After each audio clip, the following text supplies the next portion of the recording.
How to make $30,000 from just one property. So in the industry, we call this flipping houses, or a buy, refurbish, sell the house.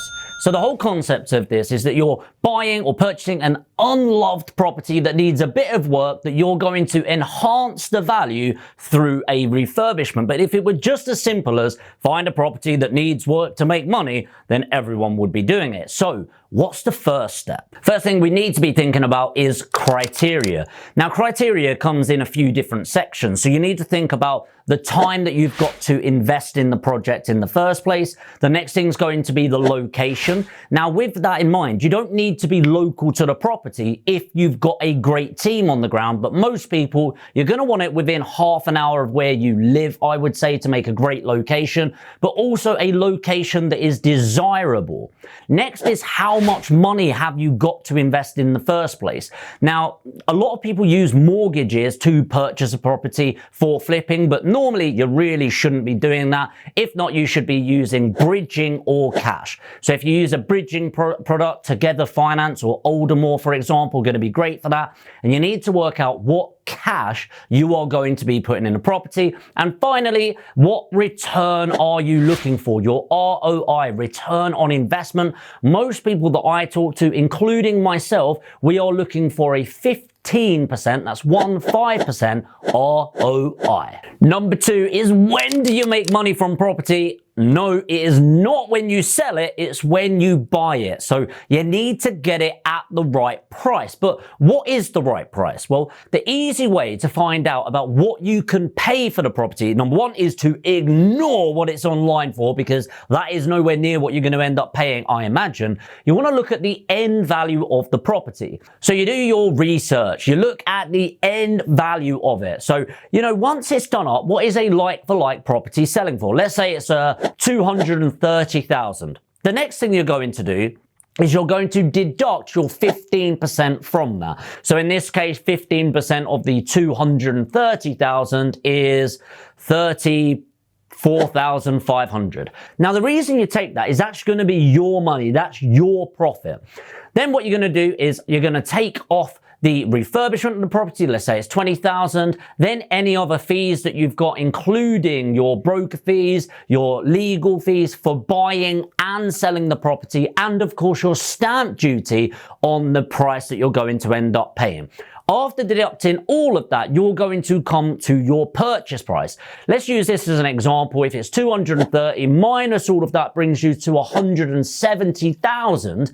Now, the property might be listed for 185, but that doesn't mean that's what you're going to pay. You're able to go in at that 170 to make the profit margin that you need. Number three is enhancing the value further. Yes, you're going to look at refurbishments, but actually, not only is that going to increase the desirability of the property, but there's other ways to add value too. So up, down, left and right is the first thing you need to be thinking. Can I go up in the loft? Can I go into the basement, typically in higher value areas? Can I get an extension around the property that could add an extra bedroom? And this is really going to depend on your area. Another way is look at the floor plans. You can get really good at this. If you use Magic Plan, it's a free app, or £7, I think, for the pro version. You bring up the floor plans and just move it around.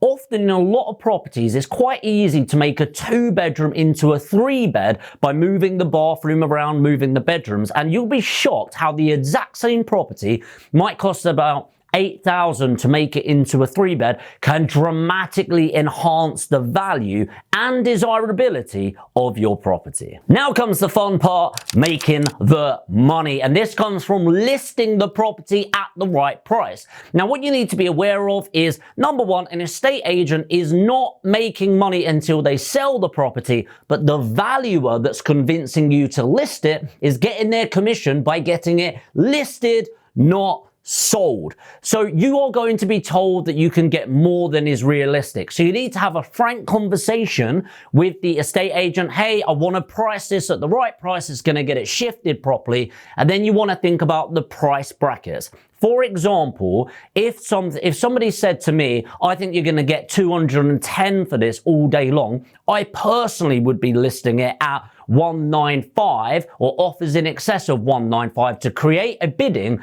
But also, if you think about the affordability, people might be searching in that bracket. Same as if they think I'd get 260, I'd list it at offers in excess of 245 and create that bidding war. So if you price something right, you'll get more attention and more bids on your property, which means more money in your pocket. So that's it, guys. What I'm interested in is, what is your minimum percentage ROI, your return on investment? Let me know in the comments. And as a bonus, by the way, sometimes instead of buying, refurbishing and selling, you can not buy the property, refurbish and sell, also known as an assisted sale. Now, for those of you that have been watching the channel, you might be interested in paid for education. And actually, this is what we do. We educate people just like you to enhance their property value. If you're interested in that, I'll put a link in the description. If not, put education in the comments. I hope you got value, guys. Hit the like. And if you're new to the channel and you want to learn everything you can about property investment, make sure to hit the subscribe and the notification bell, and I'll see you in the next video.